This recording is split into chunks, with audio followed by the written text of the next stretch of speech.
lang. I'm so happy because, well, today I thought that I was going to be here launching the show. And ayun na nga, I have surprised him on a couple of occasions sa Dear SB. So I'm so happy that he's here also supporting We're in Manila. And thank you, Bubu, very sweet. Let me ask Ian, discovering more about Manila, what can you say about this city? And parang what are the things you didn't know before that you learned through taping your episodes? Napakadami palang mga activities, things to do, mga date places that you can go to. At saka, ang dami palang iba't ibang klaseng mga food na yung mga Pinoy kasi talaga malasa yung gusto nating food, di ba? Yun yung taste natin. And I would say very adventurous din tayo kumain. So, through shooting the first few episodes, I have eaten things that I would have never thought to eat before. So, may most of them, I happily ate it. May mga one or two lang na parang, wow, this is super out of this world na for me. May mga ganun din pala tayong sinaserve na food dito sa Manila. And then there are a lot of things na parang, when you think about it, yung ipupunta mo pa sana sa ibang bansa, there are other places in Asia that have night markets, and then, ayun din, yung mga certain kinds of food that they serve there, na I didn't know, meron naman pala dito. So, yun yung gusto ko sanang i-promote, yung kagandahan ng tanawin sa Manila, the delicious places to eat, and then also the wonderful people that make the city great. We're looking forward to that, Rian, and thank you for really highlighting and putting Manila on the spotlight. Yeah, I want people to be excited about being Filipino. True. I want them to be excited and proud about being from the Philippines and exploring their own country bago sila tumingin sa labas. That's right. That's a very good mission. Now, tanongin naman natin si Sam. Ngayon na pansamantalang mamaalam sa ere ang Dear SB, ano yung mamimiss mo naman about your show? Mamimiss ko yung mga ginagawa ko kasi halos sinubukan ko na po yung iba't ibang klaseng trabaho ng mga ordinaryong kababayan natin. Nasubukan ko na mag-drive ng jeep, ng tricycle, ng pedicab, ng benta ng ice cream, sumisid sa dagat, kumuha ng mga sea urchin. Ang dami kong trabaho nasubukan eh. Ang dami ko rin lugar na napuntahan. Yung Dear SB, hindi naman Maynila lang, Luzon, Visayas, hanggang Mindanao. Nakasama ko pa nga si Rian ng mga ibang Davao de Oro, Davao del Sur, Davao City, na mga trips namin para tulungan yung mga kababayan namin sa Mindanao. May tinulungan ako sa Visayas, at iba't ibang mga lugar sa Luzon. Doon ko nalaman yung mga inspiring stories ng mga kababayan natin na kahit napakahirap ng mga buhay nila, napaka-positibo pa rin ang pananaw sa buhay. Masaya ako na ibahagi ko sa buong Pilipinas at sa buong mundo yung inspiring stories nila. Para malaman ng mga kababayan natin na kahit mahirap ang pinagdadaanan natin, basta laban ka lang sa buhay, laging may pag-asa at laging may tutulong sa kanila. So yun lang po. At salamat for that. Unang napabalita na si Rian daw ang papalit as host sa Dear SB. Pero nagulat yung ilan na sarili na niyang show, We're in Manila, ang papalit sa time slot. Totoo ba na inalok mo si Rian na pansamantalang pumalit sa iyong show? Pinag-isipan ko sana na baka pwede siyang pumalit, pero alam ko naman ano yung mas forte ni Rian eh. Kasi she's been hosting a lot of lifestyle and food and travel shows in GMA. So sabi ko, why not feature Manila? Kasi lagi kong kinikwento sa kanya tuwing umiikot ako, sabi ko, alam mo buong daming magagandang lugar sa Maynila. Hindi na po promote, hindi na pupuntahan. Kahit kami mismo, taga doon na, pero yung iba hindi namin alam na they exist. Actually, kulang ng promotion eh. kulang ng promotion ng turismo ng Maynila. Napakadaming magagandang lugar. Minsan, pag may mga bisita tayo, nilalabas pa natin ang Maynila. Dinadala natin sa mas malalayong lugar, Tagaytay, o yung iba, ibang isla pa. Eh, dito lang sa Manila, matatagpuan yung iba't ibang magagandang lugar na dito pa lang kulang na isang linggo para maikot mo at mapuntahan. At yun ang layunin ng show na to, may pakita talaga yung kagandahan ng Maynila para hindi na lumayo yung mga kababayan natin at hindi na sila maging, para maging ano na rin sila sa sarili nilang bayan, maging parang sort of, hindi na sila maging turista pa sa ibang bansa, dito na sila mismo umikot at ipagyabang yung kagandahan ng lugar natin. Tama yan. Thank you, SV and Rian.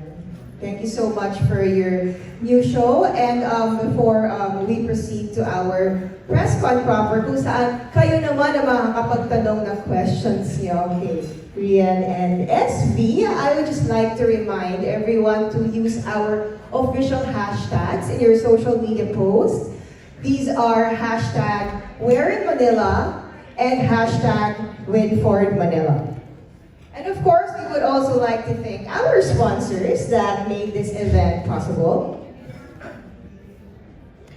Thank you to Whitford Resort and Casino. And thank you for that sumptuous lunch. Thank you to Lux White by Front Row, Bello, Posh Nails, U Beauty PH, Pacific Synergy Food and Beverage Corporation, Novelino Wines, Speed Babat, Gumtech, Happy Toothpaste, Lamoyan Corporation, and Asian Sky Mall. Ayan, G. Thank you. Good afternoon, everyone. We'll give the floor to our friends from the media. So, may microphone dito at saka meron microphone doon. So, let's start the ball rolling. Throw your questions. Okay, the press con proper starts now. Okay, So whoever has questions, just come forward. state your name and your publication. Hi, I'm Jeffrey Santier from Pinoy News Channel. My first question is, what's the hardest and easiest part of transitioning from being a TV actress or TV personality to being a TV host now? Well, to be quite honest with you, I've always felt the most comfortable pagka meron akong script at meron akong ibang character. I feel like pag yung sarili ko na, kunwari during interviews or when I have to be myself, dun pumapasok sa akin yung parang hiya to express myself. But being a host will really build your confidence in yourself. Yung pag meron kang organic thought na pwede mo siyang ibitaw right here, right now, kahit wala siya dun sa script. And also, be very honest and on the spot. Kung ano yung naiisip mo about a certain topic, ayun, ilalabas mo siya on the spot in your most honest, authentic way. Thank you. My second question is, what do you think is the biggest misconception people have about Manila that your show could change? I would think, siguro iniisip lang nila na it's just a regular city where people just go to work and people live, they go to work and that's it, they just live there. Pero it's actually a very deserving tourist spot na I would gladly take friends or siguro visitors around Manila to really experience the city. I think yun yung isang bagay na siguro meron sa ibang bansa na wala sa atin dito. For example, pag bumibisita ako sa ibang Asian countries, Thailand, gano'n, doon nila ako mismo iniikot, doon nila pinapakita yung mga, di ba, yung kahit turo-turo lang, pwede nilang ipakita. Sa atin, syempre, dahil sobrang hospitable natin, lagi nating ipapakita kung ano yung pinaka, punta tayo dito, it's high-end, it's ganyan. Pero, if you think about it, meron yan sa ibang bansa. Meron na yan kung saan sila nanggaling. So, yun yung misconception that I would like to correct. Na I believe that Manila in itself is an experience. It's not just a place, but it's also an experience, and it has its own personality na dapat din nating ipagmalaki at ipakita. Thank you. We'll have Jeff Fernando here. Hi Rian, I'm Jeff Fernandez sa Daily Tribune. Hello sa SB Mayor. Ang question natin kay Rian is before mo simulan tong latest na journey mo sa Wearing Manila's Hopes, meron ka bang naging special na request? And sunod na rin na tanong is, paano mo siya pinaghandaan yung magiging role mo dito? Special request, well, sa totoo lang, minsan may mga nakikita ako sa social media, gano'n, mga trending na nagbebenta ng sarili nilang inventong food or sarili nilang atake sa food na well-loved already. Sorry, you're gonna catch me talking about food a lot because that's my obsession in the show. I want to taste everything and eat everything.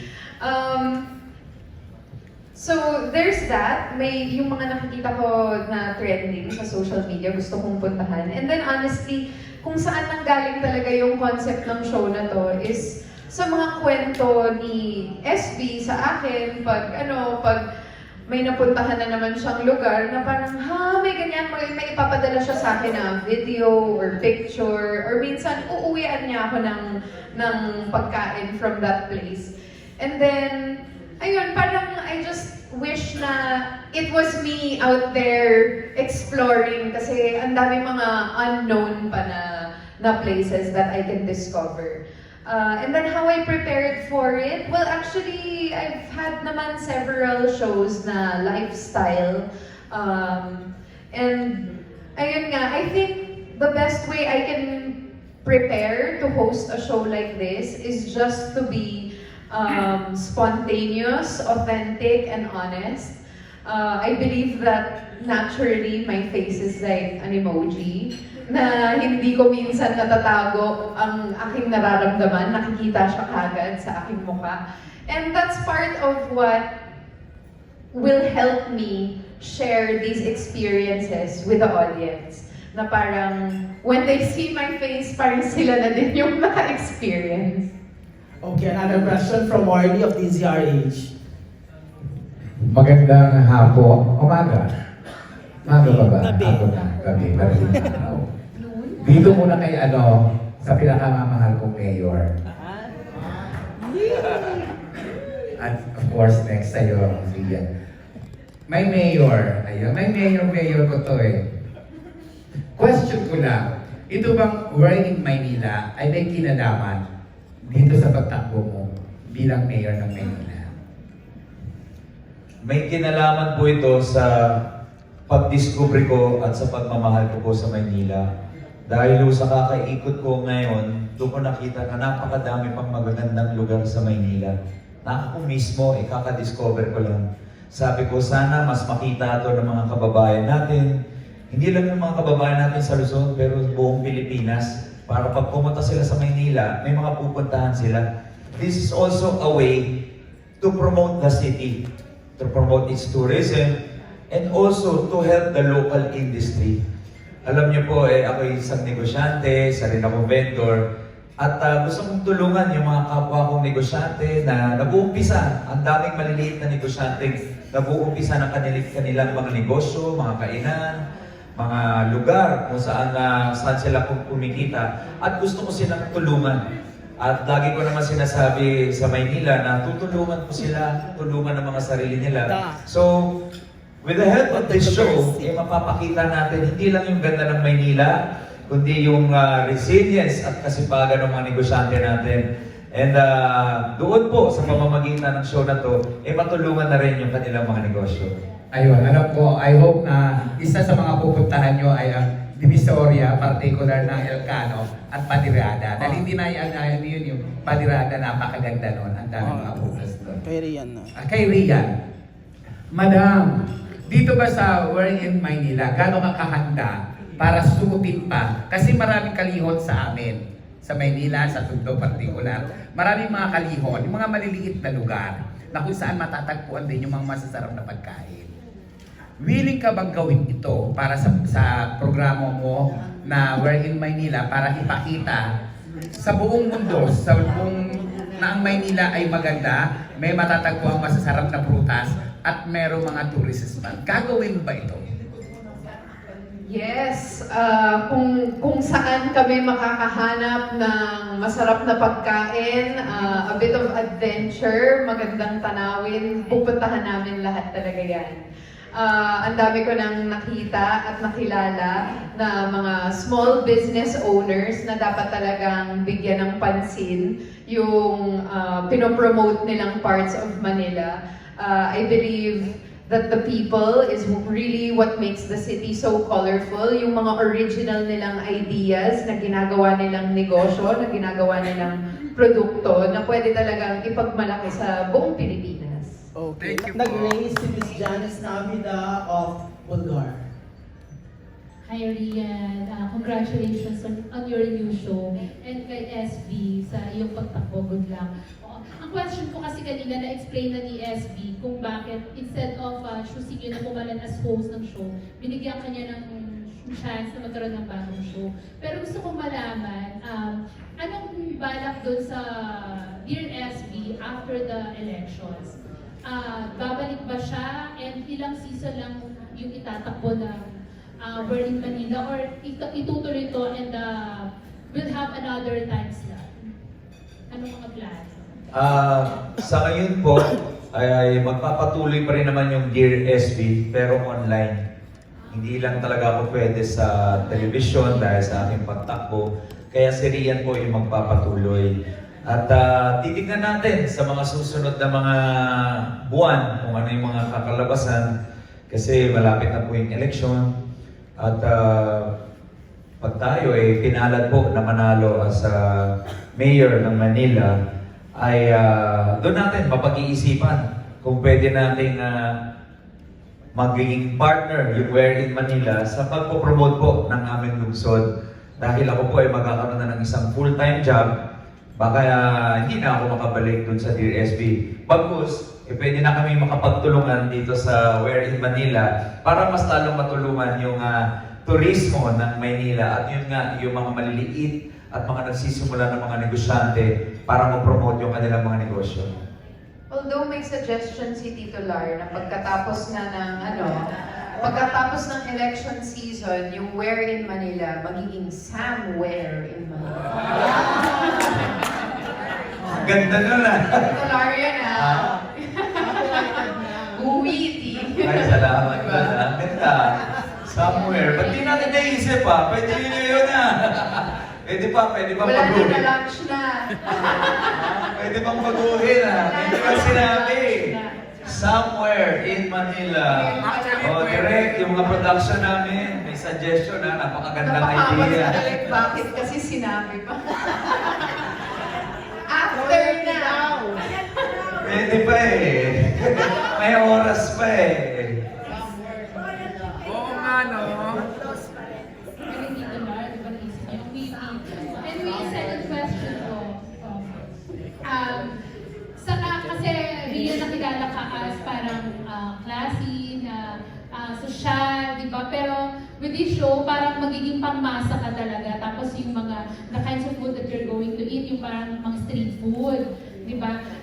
I just wanna know kung ito ba ay part of Sam's influence sa'yo, mula nung naging kayo, or even before, tinatry mo naman yung mga ganitong classic food. Sa totoo lang po yung mga favorite kong kainin, kunwari pag nasa taping ako at kunwari kung hindi ko trip yung ulam, magpapabili na ako ng either Betamax or Isaw or Fishball. Yun po yung top 3 ko na favorite. Number 1 ko talaga yung Betamax. So I think I really do have a medyo adventurous palate. But I think that's what makes us get along also kasi we're always willing to explore, di ba? We always have these fun experiences together na pag may nadidiscover siya, alam niya, ay naku, matutuwa dito si Rian, may matitaste na naman siya for the first time. Ayun, so pinapa-experience niya sa akin yung mga ganon. But yeah, I think I've always had it inside me since childhood pa. Yun, so add ko lang, lingid po sa kalaman ng iba, akala kasi si Rian ay nakaganda, sosyal, hindi kumakain, pero mas mahilig pa siya sa akin dun sa mga ibang mga street foods. Ay, oo nga, mas Oo. nalaban pa pala. Oo, mas lalahaman pa siya sa akin. Kaya nga dito, mas makikilala natin siya. Dadalhin ko siya sa mga iba't ibang iskinitang, iba't ibang mga magagandang lugar. Sabi nga ni Kuya, ni Morley na pupuntahan natin yung talagang mga lugar kung saan hindi na feature, hindi na pupuntahan, pero talagang karapat dapat naman matikman at ma-promote. May follow-up lang, Rian. Ano daw yung favorite mo na street food sa Na pwede, Miss Johnny? na pwede siguro maging trademark ng Manila para mag-promote ng streetball.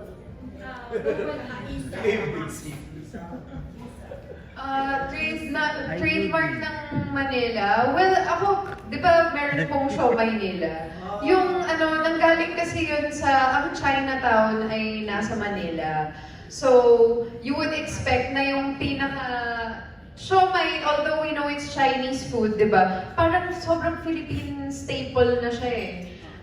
So, yun yung siomay ng Maynila, yung mas malaki, mas masarap, ganon. Pang-ulam level na siomay. But, ayun, marami din eh, di ba? Minsan lang may nauso yung, anong tawag dito? Pero this all over the Philippines na din. Yung balot na may chili garlic, na may inihaw. Ang sarap din nun eh. So, maraming mga sizzling na balot. So, marami ding mga food na gano'n na akala natin, na try na natin, and everything. Pero yung mga small business owners ang gumagawa ng sarili nilang version or twist na minsan sumisikat across the whole country din. Okay. Ang dami sumisenyas. Okay. Si Miss Neri of GMA News. Hi, good afternoon. For Ian, sunod ko na lang din yung tanong ni Janice kasi yun nga, you have the image na medyo social daw. Can we expect you to come or to go to places such as far as Ilaya, mga ganon, Pierre, para ma-explore mo yung buong Maynila? Siguro po part po yun ng image ko, pero ang hirap kasi pag nanggaling sa akin eh. Pero maniwala kayo sa akin, sa totoo lang, hindi naman ako maarte. Magkaiba naman yung sinasabi niyong Inglesera or gano'n sa maarte. And honestly, ang mga tao po sa showbiz, although nagmukhang akala mo glamorous, gano'n, hindi ka talaga pwedeng maarte sa negosyong ito. Kasi lahat talaga mapupuntahan mo at lahat ma-experience mo. Gagapang at iiyak at sasampal-sampalin ka sa putik. Walang maarting gumagawa nun. So, I'm actually very adventurous and I love to experience new things. So, oo, kahit saan pa talaga nila ako dalhin. Ang gagaling nga ng mga researchers ng show na to eh. Kasi, although I've been alive for 34 years, living in the Philippines my whole life, dito ako lumaki, ang dami pa rin nilang nahahanap ng mga bagong experiences for me. So, I think yun din yung mangyayari din sa audience namin. At maging kay SB nga eh, dito na nga siya sa Manila lumaki.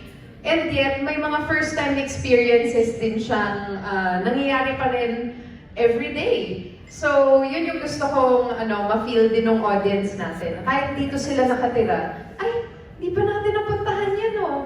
Ang dami pa nang pwede pang magawa at ma-experience at mapuntahan. At dalhin, pwede kong dalhin dyan si Jowa sa next date namin. Ganun. Last na lang, siguro yung top 3 that comes to mind na places, aside from food spots, no, na nagulat ka na meron palang ganito sa Manila. Well, may hindi pa ako napupuntahan, but apparently, nakita ko lang sa social media yung may bagong attraction yung Ocean Park. Hopefully, mapuntahan namin. Ano pa ba? Na hindi food? Dayo naman. Foodie ako eh. Oh, hindi ko, marami pa akong hindi napupuntahan, pero marami din akong nakikita on social media. Gusto ko puntahan yung bata na nagbebenta ng hotdog. Kilala niyo ba yun? Nakita niyo na ba yun? Yun, gusto ko puntahan yun eh. Ayun, marami pa kasing iba. Meron din kaming nagawa na Chinatown episode, and marami akong hindi pa na-experience in terms of mga traditional Chinese medicine that's very available here in Manila. Meron pa tayong... Mag-add lang ako. Actually, yun din yung isa sa mga purpose ng show. Mapakita din sa amin, mapuntahan namin yung mga lugar na hindi pa namin napupuntahan. Marami pa akong magagandang lugar, masasarap puntahan sa Maynila. Kaya nga po, yun ang ginawa nating show. Hindi lang yung mga alam namin, kundi yung mga hindi pa namin na-explore, hindi pa namin napupuntahan na sa tingin namin talagang deserve mapakita, deserve ma-promote, at deserve mapuntahan. Yun po talaga yung purpose ng We're in Manila. Thank you, Yasmin. Last 2 questions na tayo para save natin yung mga ibang questions later. Thank you, Miss Mercy Hart. Good afternoon po sa ating lahat. Para po sa inyong dalawa, Rian and DSP, kapag nagpakasal na kayong dalawa, saan kayo titira? Sa You can Manila? always Sa count on Manila? Tita Mercy. Sa Manila ba? And where in Manila? May ano yan, may connect. Ako, masasagot kita, pag nangyari yon sa Maynila po kami kakasal. Where in Manila? Somewhere in Manila. Minsan pinag-uusapan namin, may mga pinupunta kami lugar. Sabi ko po ba, baka pwede rito o dito. Kasi po, devoto po ako ng Mahal na Nazareno. Kaya lagi kong binabanggit. Kung okay lang ba sa'yo na if ever, dito tayo. Anong sagot? Ikaw, Rian. Bahala ka. Kung saan mo gusto. Nagpagupit ka ng buhok, Rian. Dito ba? O broken hearted. O sa Manila? Sa Manila? Nagpagupit ka ng buhok, mahaba ang buhok mo nung namin tayo sa ako. Sa tagig ako nagpagupit. Anyway, sige. Sana sa Manila na nga kayo tumira. Para kung maging mayor si Dear SB, mapupuntahan namin kayo. Yeah. Thank you. As always, hindi talaga kompleto ang press con kapag walang tanong si Tita Mercy. Okay, si Tita Erlyn, the last. Hello, Rian. Alam natin ng Luneta, trademark na yun ng Manila. Very historical. Nakita mo ba ang sitwasyon ngayon? Kung may gusto kang baguhin sa Luneta para mas lumuta, maging tourist attraction, ano? Luneta. As a group. Ano sa spot? Ano pang gusto mong idagdag? Or baguhin? Ikaw kasi yung mayor, ayusin mo yung lunet. Maganda mo yan. What do I siguro lalagyan ko ng mas maraming mga areas doon na pwede ang na magiging komportable or mag-enjoy ang mga bata, mga spots doon na magiging komportable ang mga seniors, gano'n. Kasi Luneta is very big, open, wala din siyang masyadong shade. So, lalagyan ko lang ng area. Pero it's not for me to do. It's just a suggestion to anyone who wants to do it. Isa na lang, Rian. Naging part, napunta ka ba? Naging part ba ng kabataan mo ang Manila Zoo? Yes! Yeah. So, ngayon gabi na, doon nakita mo na ba yung pagbabago? Kasi ako naging part din ako ng Manila, sa Manila Zoo. So, talagang, yung trademark sa akin, yung magiging memorable ang Manila Zoo and Luneta sa akin. I think so too. It's important talaga for every place to have yung talagang spaces na para lang talaga mag-enjoy yung public because that's how people take pride in where they are and where they live, di ba? At saka dun din sila nagiging proud na, ay, dadalhin ko din yung kakilala ko dito, ganun, mai-enjoy niya. Pero to be honest, hindi pa ako nakakapunta recently. Pero naalala ko lahat ng mga field trip ko nung bata, laging dito sa Manila. Mga museums, tsaka yun nga, yung zoo. We'll entertain more questions from the media friends and we'll get hold of Rian and SB more later. So, back to you, G. Thank you. Thank you so much! At maraming salamat sa napakagagandang questions from our guests.